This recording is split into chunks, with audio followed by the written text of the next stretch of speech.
खबरों की शुरुआत में बात कर लेते हैं कोचिंग सिटी कोटा की, जहां सुसाइड मामले को लेकर गाइडलाइन की सख्ती से पालन को लेकर जिला प्रशासन समय समय पर कार्रवाई कर रहा है। कोटा के महावीर नगर तृतीय इलाके में पीजी कोचिंग छात्र सुसाइड मामले में जिला प्रशासन ने कोर्ट के आदेश पर कार्रवाई की है। जिला प्रशासन ने कमरे की जांच के दौरान ये पाया है कि पंखे पर एंटी हैंगिंग डिवाइस नहीं लगी हुई थी। साथ ही कई अन्य अनियमितताओं के पाए जाने पर मकान के 4 कमरे सीज किए गए हैं। साथ ही मामले में अतिरिक्त जिला मजिस्ट्रेट की अदालत में मामला दर्ज कर कार्रवाई शुरू की गई है।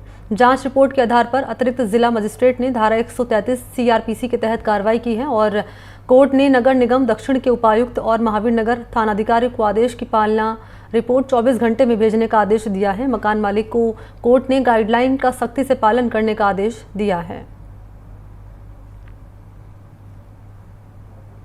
तो गाइडलाइंस जिनका पालन करना जरूरी हो जाता है, पंखे पर एंटी हैंगिंग डिवाइस लगना बहुत जरूरी है। क्षमता से अधिक बच्चों को नहीं रखने का निर्देश है। हॉस्टल छोड़ने पर बची अवधि का किराया भी देना होगा और मेस चार्ज महीने के आधार पर वापस देने होंगे।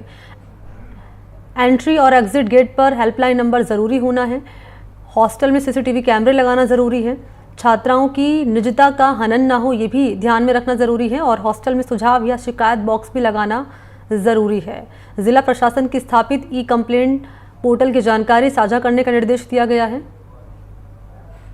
तो एंटी हैंगिंग डिवाइस नहीं लगी थी। हॉस्टल के 4 कमरे सीज किए गए हैं और पीजी हॉस्टल पर नजर बनाए रखने के निर्देश भी दिए गए हैं, क्योंकि सुसाइड के मामले छात्रों के लगातार सामने आ रहे हैं और इन सबके बीच में ये लापरवाही भी सामने आई, जिसके बाद ये कार्रवाई यहाँ पर पुलिस की ओर से की गई है। शाकिर इस वक्त मेरे साथ मौजूद हैं इसी पर ज़्यादा जानकारी लिए। शाकिर, जिन कमरों में जहां ये स्टूडेंट पढ़ रहे थे, जहां स्टूडेंट रह रहे थे खास तौर पर, वहां पर जिस तरीके से हमने देखा कि सुसाइड के केस सामने आए हैं और जब जांच हुई तो पता चला कि एंटी हैंगिंग डिवाइस नहीं लगी हुई है और उन तमाम कमरों को सीज किया गया है। गाइडलाइन का पालन करने का निर्देश भी दे दिया गया है। और क्या डिटेल्स मिल रही हैं और किस तरीके से सख्ती से पालना कराई जाए इन गाइडलाइंस की, ताकि फिर इस तरह की लापरवाही सामने ना आए? इसको लेकर क्या आगे की तैयारी है?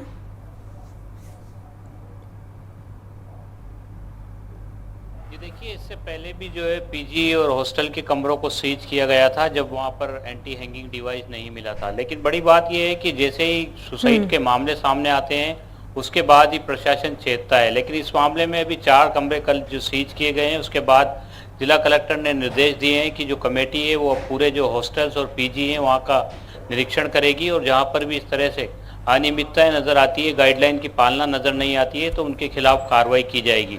तो अब एक टीम गठित की गई है। ये टीम जो है तमाम जो हॉस्टल्स हैं कोटा में, क्योंकि करीब 1.5 लाख कमरे हैं और उन 1.5 लाख कमरों में सभी जगहों पर एंटी हैंगिंग डिवाइस लगाना, उसकी चेक करना, ये तमाम चीज़ें जो है अपने आप में एक चुनौती भरा काम भी है।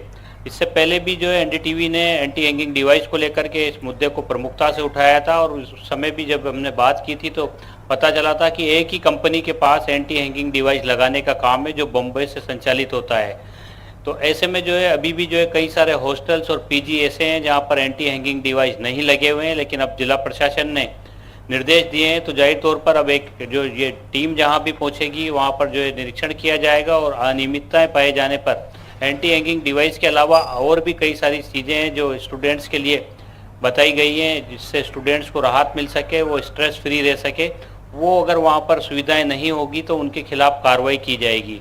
इस मामले में 4 कमरे अभी फिलहाल सीज कर दिए गए हैं। जो मकान मालिक है उनको नोटिस जारी किया गया है। नगर निगम के अधिकारियों के साथ साथ जो स्थानीय थाना अधिकारी हैं वो इस पूरे मामले की मॉनिटरिंग करेंगे और जो अपने अपने थाना क्षेत्र के जो हॉस्टल्स और पीजी हैं वहाँ पर अब ये एक अभियान के तौर पर चलाया जाएगा। इस तरह के निर्देश जो है जिला कलेक्टर ने दिए हैं। जी निश्चित तौर पर शाकिर अली, ये ज़रूरी भी हो जाता है क्योंकि लगातार हम देख रहे हैं और आप भी खबरें पहुंचा रहे हैं दर्शकों तक कि किस तरीके से स्टूडेंट सुसाइड कर रहे हैं। डिप्रेशन एक बड़ी वजह इन सब के बीच में माना जा रहा है।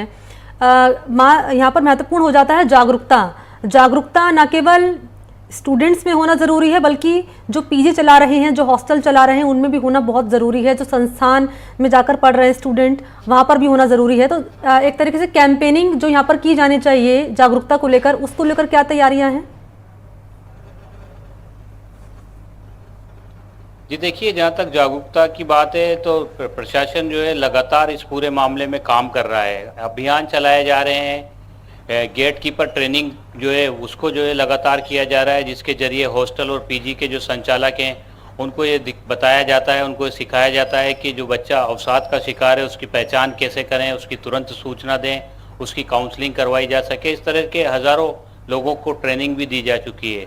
लेकिन ये जो मामले हैं इन पर विराम नहीं लग रहा है, थोड़ा सा अंकुश जरूर लगता है, लेकिन ये मामले पूरी तरह से थम नहीं पा रहे हैं। इस साल भी जो है अब तक करीब 1 दर्जन स्टूडेंट सुसाइड के मामले सामने आ चुके हैं और प्रशासन की तरफ से, कोचिंग संस्थानों की तरफ से सरकार की गाइडलाइन की जो सख्ती है उसकी पालना के लिए जो निर्देश दिए जाते हैं वो निर्देश जो है कुछ दिन तक तो नज़र आते हैं, लेकिन उसके बाद जैसे ही हालात सामान्य हो जाते हैं तो फिर वापस से स्थितियां वही बन जाती है। तो ऐसे में गंभीरता के साथ में इस बार जो है जिला प्रशासन को ये तमाम चीज़ें जो है दुरुस्त करनी होगी। इसके अलावा अभिभावकों की बड़ी महत्वपूर्ण भूमिका इस पूरे मामले में सामने आती है। अभी कुछ दिन पहले जो सुसाइड हुआ था उसमें जो है अभिभावक जब कोटा पहुंचे थे तो उन्होंने कहा था कि अभिभावक लगातार अपने बच्चों के साथ रहें या उनसे महीने में 1-2 बार मिलने आते रहें।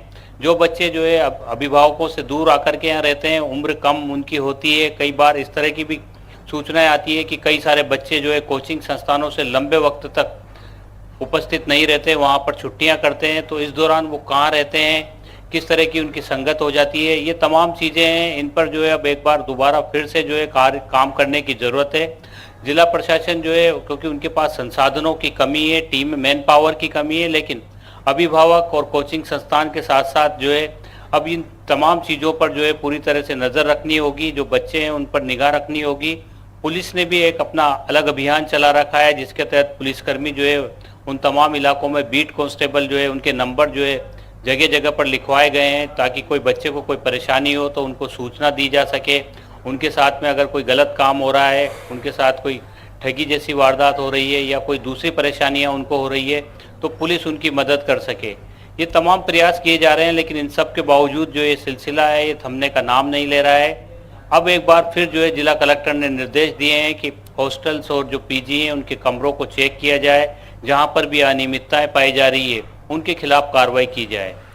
दर्शकों को एक आंकड़ा मैं जानना चाहती हूँ, फौरी तौर पर आप रखें अगर आपके पास है शाकिर अली, कि कितने पीजी हैं जो कोटा में चल रहे हैं, क्योंकि ऑन रिकॉर्ड और ऑफ रिकॉर्ड की जानकारी अलग अलग होती है। अक्सर हम देखते हैं कि चल रहे होते पीजी, हॉस्टल चल रहे होते, लेकिन उसका डेटा जो है पुलिस के पास नहीं होता है। उसके बावजूद हम देखते हैं कि वहाँ पर भी गाइडलाइंस का पालन नहीं कराया जाता और फिर इस तरह की घटनाएं सामने आती हैं। जी देखिए, कोटा में करीब 3000 के करीब हॉस्टल हैं और इसके अलावा जो है हज़ारों की तादाद में जो है पीजी संचालित हो रहे हैं। बड़ी बात यह है कि हॉस्टल्स जो हैं उनकी तो एसोसिएशन बनी हुई है, उनकी एक आधिकारिक कमेटियां बनी हुई है जो समय समय पर जो है जिला प्रशासन की मीटिंग में पहुंचती हैं, उनके पदाधिकारी पहुंचते हैं और जो गाइडलाइन या जो भी निर्देश उनको दिए जाते हैं उसके लिए बातचीत की जाती है। लेकिन जो पीजी हैं उन पर अभी तक जो है पूरी तरह से यूँ कहें कि मॉनिटरिंग नहीं हो पा रही है, क्योंकि जिसके घर में अगर 5 कमरे हैं उसमें से वो 3 कमरे जो है स्टूडेंट्स को किराए पर दे देते हैं। वहाँ पर पहुँचना, उन कमरों को जो है वेरीफाई करना, ये एक बड़ा चुनौती भरा काम है। और अगर कुल मिलाकर हम बात करें तो 1.5 लाख के करीब कोटा में कमरे हैं जहाँ पर स्टूडेंट्स आकर के ठहरते हैं। तो ये तमाम जो कमरे हैं इनको कैसे चेक किया जाएगा, इनकी मॉनिटरिंग कैसे प्रॉपर तरीके से होगी, इसके लिए एक कार्य योजना बनानी होगी बाकायदा। क्योंकि अब पीजी के मामले ज़्यादा सामने आ रहे हैं तो जाहिर तौर पर जो पीजी संचालक हैं उनके लिए भी जो है पुलिस को और जिला प्रशासन को एक पहल करनी पड़ेगी, उनको एक प्लेटफॉर्म पर लाना पड़ेगा और उनका जो डाटा है वो भी पुलिस के पास होना चाहिए। हालांकि कोटा पुलिस ने पिछले दिनों एक अभियान और चलाया है जिसके तहत पुलिस जो है जो भी स्टूडेंट कोटा में आ रहे हैं उनका डाटा अपने पास रख रही है। जो भी अभिभावक उनके साथ रह रहे हैं या रिश्तेदार उनके साथ रह रहे हैं उनके जो है नाम पते नोट किए जा रहे हैं, उनके टेलीफोन नंबर नोट किए जा रहे हैं ताकि पुलिस की जानकारी में ये रहे कि यहाँ पर कौन आकर के रह रहा है। लेकिन इतना लंबा चौड़ा क्षेत्र है, करीब 2 लाख बच्चे कोटा में हर साल आते हैं। हालांकि इस साल जो है बच्चों की संख्या कम है, लेकिन फिर भी जो 1.5 लाख कमरे हैं वहां तक जो है टीमों का पहुंचना, एक एक कमरों तक पहुंचना। ठीक है, शुक्रिया आपका शाकिर, तमाम डिटेल्स और अपडेट इस खबर पर साझा करने के लिए।